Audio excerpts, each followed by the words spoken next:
There is a growing number of former Trump supporters coming forward and explaining that they are experiencing a serious case of buyer's remorse. Case in point, Kraig Moss, who was recently interviewed by CNN. Take a look.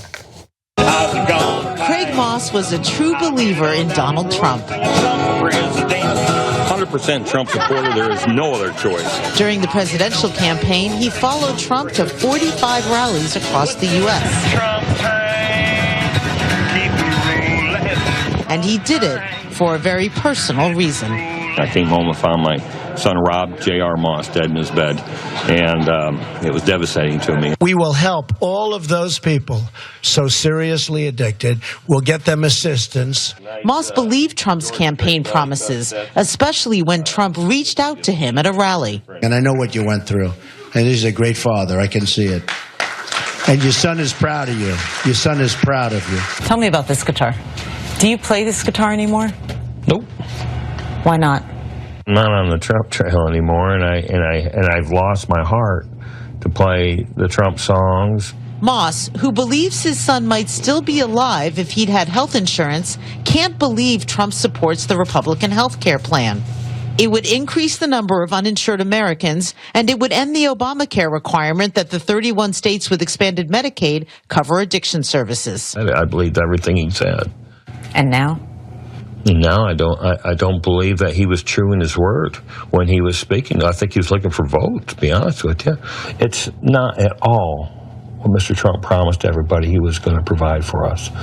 And I feel that down. I feel hurt inside. Now that Moss has changed his tune, the only song he wanted to sing for us is a song he wrote in memory of his son. Thinking about the times we spent together. So I often criticize CNN, but that was a great report. I'm really glad they did that, and we'll have the link below so you guys can watch it. I actually feel terrible for this guy. Of course. And no, I say that because during the campaign and after the campaign, we often made fun of Trump voters and we criticized them. And I think we've been proven right. But we would also add, guys, remember, we're actually trying to look out for them. I know they don't believe it. I know they think that we're trying to trick them or we're no good libs or whatever they think it is. But we knew what he was gonna do because we study this stuff. We knew he wasn't gonna look out for you guys. We knew he was gonna look out for his donors. We knew he was gonna rebuild the swamp. We knew he was gonna devastate healthcare. What did you think was gonna happen when they took away Obamacare? Did you think they were gonna cover more people? The Republicans? So that's what infuriates me, and that's why sometimes I do criticize outlets like CNN, because people who watch television are left confused, they're not sure. But if you know politics at all, there was a 0% chance that the Republicans would expand healthcare. You knew, anyone who knows politics knew that they would reduce healthcare. They would reduce the number of people who were covered. But guys like that honestly thought Trump would take care of them and the Republicans would expand healthcare. So yes, that's partly his fault, but it's also partly the media's fault for not making it clear enough. And by the way, for being obsessed about the personal stuff and the Russian stuff. Yes. And not focusing on the policies that actually hurt guys like this. So I have a lot to say about this. First of all, to your first point about us criticizing Trump supporters and where that came from.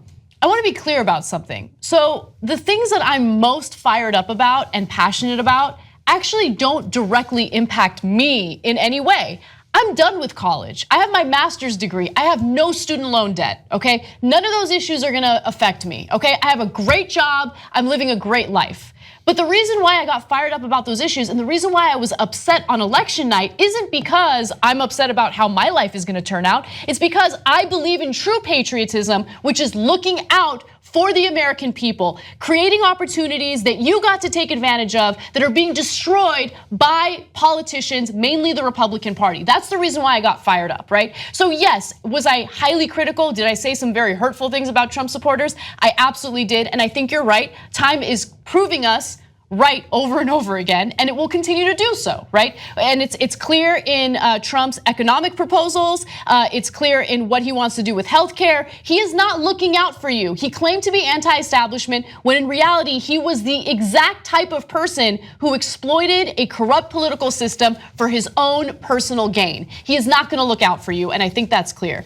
The other thing, real quick, that I wanted to add to all of this is, yes, the media is at fault because they do very superficial, surface level coverage of important issues. And it's not just the media that's at fault, okay? We as Americans deserve more and need to demand more from our politicians. What did Trump do on the campaign trail? All he did was exploit your rage. All he did was exploit your emotions. But he never gave you any concrete policy ideas. He never detailed any proposals. All he did was get up there, talk off the cuff, right? And embroider a ridiculously simplistic logo, or a motto, I should say, on his stupid hat. That's all he did. You should have demanded more. We never talk about policy during elections anymore. All we talk about is the horse race. What did Nate Silver say? What did Nate Silver say? Who gives a fuck what Nate Silver says? What are their policies? Donald Trump didn't have any policy ideas or detailed policy ideas. Hillary Clinton did, but instead of actually talking about that, all she did was attack Trump for constantly talking shit. So that's what happened during this election. We as Americans deserve more and we need to demand more. No more identity politics. We need more demands on what these politicians are going to do and how they're going to do it. So a lot of you watching get your news from online media, not just us, but you've already read the news in so many different outlets, and you could actually look up their policy positions. But you have to remember, most people in this country still don't live in your world. They're older, and older people get their news from television, and television almost never talks about policy. So in this case, the part of the program that Trump and the Republicans are cutting is they would drop an addiction treatment and mental health mandate that covers 1.3 million Americans. But did the television guys tell you about the different ideas that the Republicans had for healthcare? No. Never. Of course not. Never. So this poor guy, he said, quote, I believed everything he said. Because what would Trump do? He was, ironically, the most typical politician. I'm gonna give everybody everything they want. You got a Christmas list? I'm gonna give it to you all. I'm gonna cover more people in healthcare and their premiums are gonna be lower. How? You give credit to at least Scott Pelley of CBS, who kept asking him, how? He said, I'm gonna do it, it's gonna be fantastic, it's gonna be tremendous. Yes, you should have had a little bit more, you should have been a little bit more incredulous about that as a voter. But then they never told you. The Republicans have never proposed expanding healthcare, nor are they ever likely to. If you vote for a Republican, they will cut your healthcare. They will cut your healthcare. And now look at what happened. They're proposing to cut it for about 25 million people. And this guy thinks if my son had healthcare, and he didn't, he was 24. And what's the Republican plan now? Hey, if you're young, you don't have to go on healthcare anymore. There's no more mandates. Don't worry about it, take a chance. We'll lower premiums anyway. And then oops, he didn't have healthcare, and in his case, he died. Right? But they never told that guy that that's what was going to happen under Republican proposals.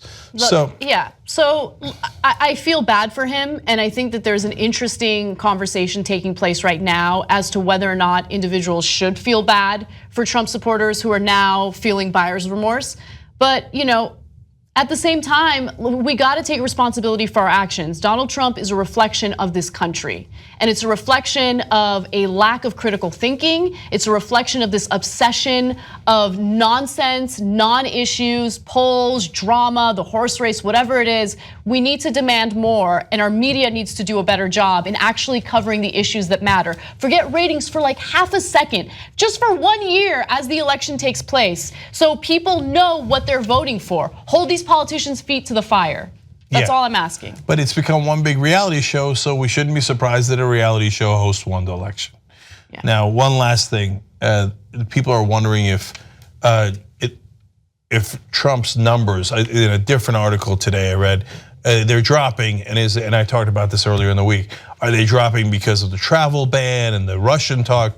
No, that stuff's been happening for weeks and weeks and weeks. No, the poll numbers are finally dropping because guys like this are going, oh, he didn't mean it. Of course he's not gonna help us. He's gonna help his big donor friends. That's why I'm telling you, Trump and the Republicans have no idea how badly they're going to get mauled, because yes, you can fool some of the people some of the time, but you can't fool all the people all the time. And at some point, the rubber hits the road, and that rubber hits the road when you lose your Meals on Wheels and you lose your health care and someone you know dies. Now, of course, in his case, his son died a while back before Trump got elected. But now you see the program that's getting cut that you thought was going to get added to. Right. And so that is what's happening today, is people go, oh, it turns out he's not going to drain the swamp. He is the swamp. Corporate media is awesome. Wrong. Independent media is the way to go. Believe me. Believe me. Support independent media right now. Become a Young Turks member. TYTnetwork.com/join.